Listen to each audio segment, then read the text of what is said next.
Terbangunkan pagi bersama matahari, aku bergetar tersentuh dia, mataku terbang. Assalamualaikum warahmatullahi wabarakatuh. Salam sejahtera untuk kita semua. Shalom. Perkenalkan, nama saya Putri Nurwita. Saya dari Universitas Negeri Makassar, Fakultas Ilmu Sosial dan Hukum, jurusan Ilmu Administrasi, Program Studi Ilmu Administrasi Negara 2022, dan saya dari kelas A. Di sini saya membuat tugas ini untuk melengkapi tugas UTS yang diberikan oleh dosen pengampu mata kuliah pengantar sosiologi dan antropologi, dan juga tugas ini sebagai wadah saya dan juga sebagai tempat saya untuk mengembangkan pengetahuan saya di bidang ini, terlebih khusus di semester ini. Di sini saya telah memilih 2 topik pembahasan atau materi yang telah dibahas di mata kuliah pengantar sosiologi dan antropologi. Materi yang pertama yaitu kelompok sosial. Kemudian materi yang kedua yaitu interaksi sosial. Kelompok sosial merupakan di sini saya akan menjelaskan terlebih dahulu definisi atau penjelasan tentang kelompok sosial dulu. Dan kemudian materi yang selanjutnya saya akan menjelaskan tentang interaksi sosial. Jadi kelompok sosial yang pertama itu definisi dari kelompok sosial. Kelompok sosial adalah himpunan atau kesatuan-kesatuan manusia yang bersama karena saling berhubungan di antara mereka secara timbal balik dan saling mempengaruhi. Kelompok sosial ini adalah hubungan atau kumpulan antara manusia yang memiliki kesadaran akan keanggotaannya dan saling berinteraksi. Kemudian proses terbentuknya kelompok sosial ini yang pertama adalah adanya dorongan untuk bertahan hidup. Salah satu kebutuhan manusia adalah dengan bersosialisasi dengan sesamanya. Hal ini disebabkan oleh kebutuhan manusia untuk saling tolong-menolong. Melakukan kegiatan ekonomi saja, manusia membutuhkan orang lain di sisinya. Kemudian dorongan untuk meneruskan keturunan. Di dalam untuk meluruskan keturunan atau kayak meneruskan keturunan itu, seseorang itu tidak boleh melakukannya sendiri. Mereka harus saling bekerja sama dengan lawan jenisnya, misalnya kayak dalam proses pernikahan begitu. Jadi seseorang ini harus menikah dengan lawan jenisnya. Dari pernikahan tersebut mereka menghasilkan keturunan dan setelah itu mereka akan terbentuk menjadi keluarga kecil, yaitu keluarga. Kemudian yang ketiga itu dorongan meningkatkan efektivitas dan efisien pekerjaan. Pekerjaan yang dilakukan seorang diri itu tidak akan bisa dilakukan, dan mungkin saja bisa dilakukan tetapi akan sangat sulit. Jadi manusia di sini memerlukan orang lain untuk meningkatkan efektivitas dan efisien pekerjaannya. Misalnya seorang ibu, tidak mungkin seorang ibu bisa melakukan pekerjaan rumah tangga sendiri tanpa adanya bantuan dari suami. Mungkin saja bisa, tetapi akan sangat melelahkan. Jadi itulah sebabnya ketiga dorongan tersebut ini adalah salah satu proses terbentuknya kelompok sosial. Kemudian yang kedua adalah jenis-jenis kelompok sosial. Jenis-jenis kelompok sosial itu terbagi menjadi 4 bagian. Itu yang pertama adalah kelompok statistik, kemudian kelompok kemasyarakatan, kemudian kelompok sosial, dan kemudian kelompok asosiasi. Kemudian secara garis besar kelompok sosial ini dibagi menjadi dua jenis ya. Kelompok sosial ini dibagi menjadi 2 jenis. Yang pertama adalah kelompok primer. Kelompok primer itu bisa dibilang kelompok yang jumlah anggotanya sedikit. Kemudian kelompok sekunder adalah kelompok yang jumlah anggotanya sangat banyak. Kemudian yang berikut, syarat untuk menjadi kelompok sosial. Syarat untuk menjadi kelompok sosial adalah yang pertama, terdapat dorongan serta motif yang sama antara individu dengan individu yang lainnya. Kemudian adanya interaksi yang berlainan terhadap individu satu dengan yang lain berdasarkan rasa dan kecakapan yang berbeda-beda. Kemudian yang keempat, terdapat hubungan timbal balik antara anggota yang satu dengan anggota yang lainnya. Dan kemudian yang seterusnya adanya penegasan dalam pembentukan struktur organisasi yang jelas dan terdiri dari peranan-peranan dan kedudukan masing-masing. Kemudian yang berikutnya adalah tiap-tiap anggota kelompok harus sadar bahwa dirinya merupakan bagian dari kelompok tersebut. Kemudian adanya suatu pergerakan yang dinamik.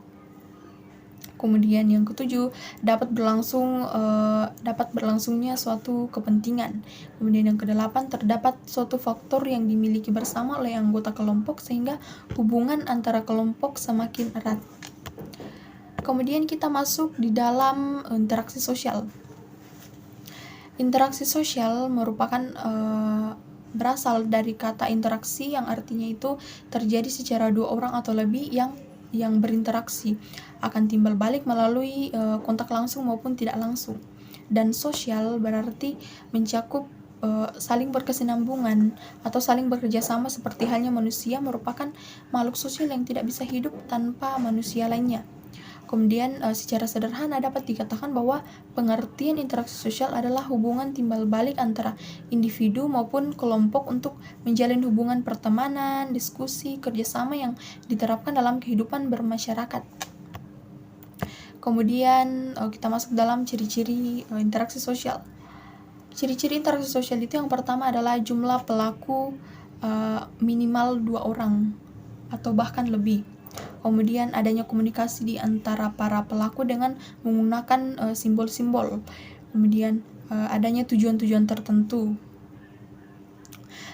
Terlepas dari sama atau tidaknya dengan yang dipikirkan oleh para pengamat, tetapi yang penting tujuan yang ingin dicapai itu sama. Kemudian ada 2 syarat terjadinya interaksi sosial.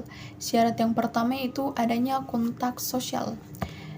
Contohnya itu seperti kontak sosial ini dibagi menjadi 2 bagian, yaitu yang pertama kontak sosial bersifat primer atau dilakukan secara langsung atau bertatapan muka. Kemudian kontak sosial bersifat sekunder, itu kontak sosial yang terjadi secara tidak langsung atau menggunakan media penghubung seperti telepon, surat menyurat, bahkan melalui pesan media sosial seperti WA, kemudian Instagram, WhatsApp, Facebook Messenger, dan lain sebagainya. Kemudian syarat yang kedua yaitu adanya komunikasi. Namun ada beberapa unsur pokok dalam komunikasi, yaitu yang pertama, komunikasi adalah seseorang atau kelompok orang yang menyampaikan pesan untuk menjadi sumber dalam sebuah hubungan dan keterkaitan. Kemudian komunikasi adalah seseorang atau kelompok yang menerima pesan dari komunikator. Kemudian yang ketiga adalah pesan. Pesan adalah suatu hal yang disampaikan oleh komunikator. Pesan biasanya berisikan informasi, pernyataan, bahkan pengungkapan emosi dan perasaan. Kemudian yang keempat adalah media. Media adalah perantara untuk menyampaikan pesan. Media komunikasi dapat berupa lisan, tulisan, gambar, bahkan film, biasanya memberikan pesan tersirat. Kemudian efek adalah perubahan yang diharapkan terjadi pada komunikan atau setelah mendapatkan pesan dari komunikator. Kemudian kita masuk dalam jenis dan contoh interaksi sosial. Jenis dan contoh interaksi sosial, kita masuk dalam jenisnya dulu. Jenis interaksi sosial itu terbagi menjadi beberapa bagian. Yang pertama, interaksi sosial individu dengan individu. Interaksi sosial individu dengan individu merupakan pertemuan antara seseorang dengan individu lain yang bertujuan untuk memberikan aksi atau respon untuk menjadi teman dan mengarah ke arah bekerja sama jika reaksinya positif. Namun jika reaksinya negatif, maka kemungkinan akan memunculkan konflik atau perdebatan. Contohnya itu seperti misalnya ketika bertemu dengan teman saling menyapa, kemudian mengajak bermain, kemudian guru mengajar di kelas, kemudian juga dosen mengajar di kelas dan lain sebagainya. Kemudian interaksi sosial individu dengan kelompok. Interaksi sosial individu dengan kelompok pada salah satu bahkan sekelompok yang lebih besar biasanya terdiri dari lebih dari 3 orang yang di mana akan memberikan informasi, entah itu promosi bahkan seminar. Selain itu biasanya interaksi sosial ini disampaikan oleh beberapa orang saja, kemudian informasi yang disampaikan akan didengar oleh banyak orang atau kelompok. Contohnya itu seperti menjadi seorang narasumber dalam kegiatan seminar, kemudian menyampaikan informasi promosi kepada komunitas, dan misalnya kayak kepala sekolah yang menyampaikan aspirasi atau berbicara di depan murid-murid sewaktu upacara. Kemudian interaksi sosial kelompok dengan kelompok. Interaksi sosial kelompok dengan kelompok merupakan pertemuan antara 2 kelompok atau lebih dengan kelompok yang berbeda untuk mengomunikasikan hal yang berkaitan namun sifatnya bukan hal pribadi namun untuk kepentingan kelompok itu sendiri. Contohnya itu seperti para pemuda organisasi Gema PUS yang memberikan atau yang bekerja sama untuk membersihkan halaman sekret untuk mengikuti perlombaan kebersihan di acara hari ulang tahun ke-17 Agustus Republik Indonesia.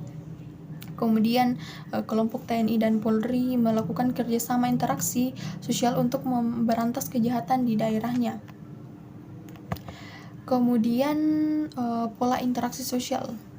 Pola interaksi sosial memiliki ciri-ciri sebagai berikut. Itu yang pertama, berdasarkan kedudukan sosial atau statusnya dan peranannya.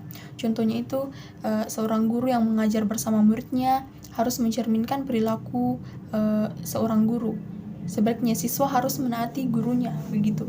Jadi saling timbal balik ya.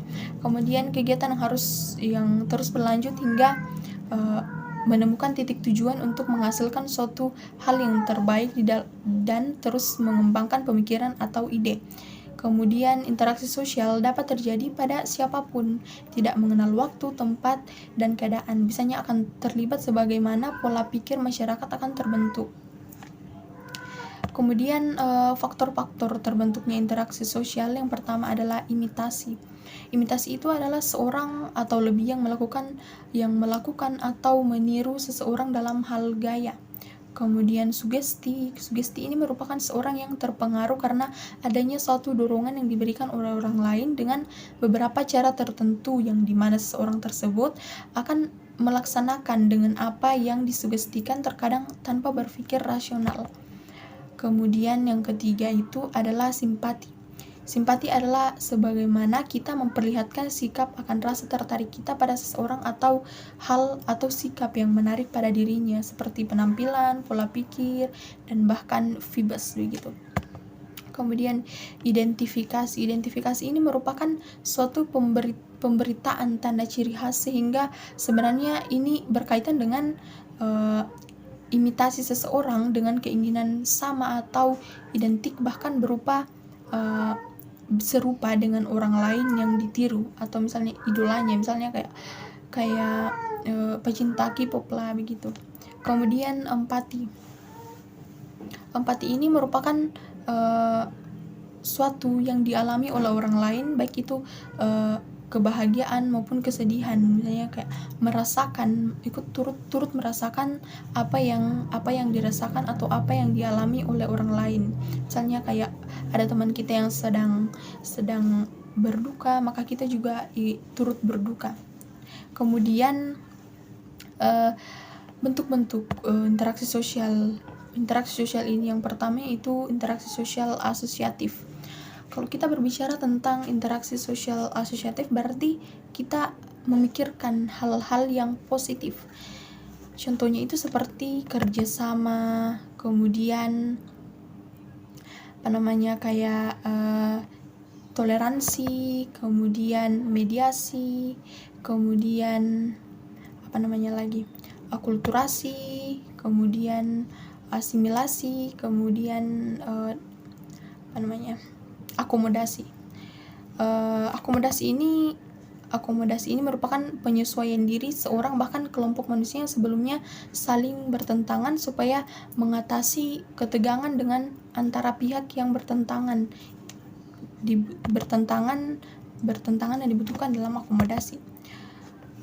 Akomodasi ini terbagi menjadi beberapa bagian, diantaranya itu adjudikasi, kemudian arbitrasi, kemudian kompromi, kemudian konsiliasi, kemudian mediasi, state limit, dan lain-lain sebagainya.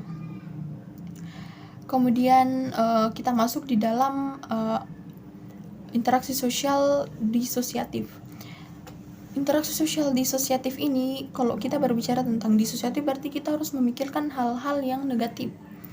Contohnya itu seperti persaingan atau kompetisi, misalnya kayak persaingan dalam belajar, kemudian persaingan ekonomi, persaingan pasar, persaingan perdagangan, dan lain sebagainya. Kemudian kontroversi, kemudian pertentangan, kemudian konflik, dan masih banyak hal-hal lainnya yang berhubungan dengan interaksi sosial disosiatif atau negatif begitu. Demikian materi yang saya bawakan, yaitu kelompok sosial dan interaksi sosial. Saya ucapkan terima kasih kepada dosen pengampu mata kuliah sosial. Demikian materi kelompok sosial dan interaksi sosial yang saya bawakan. Saya mengucapkan terima kasih kepada dosen pengampu mata kuliah pengantar sosiologi dan antropologi yang telah memberikan kesempatan untuk saya untuk membawakan atau melakukan presentasi dari materi ini, dan juga telah membimbing dalam pembuatan tugas UTS ini. Dan juga kepada teman-teman saya ucapkan terima kasih atas semua dukungannya, dan saya menyampaikan permohonan maaf jika dalam pembuatan video ini ada kesalahan atau dalam perkataan ada perkataan yang kurang menyenangkan, dan juga ada definisi-definisi yang tidak sesuai. Kemudian saya akhiri dengan ucapan Assalamualaikum warahmatullahi wabarakatuh. Shalom, salam sejahtera untuk kita semua. Dan ku saksikan engkau sangat jatuh cinta.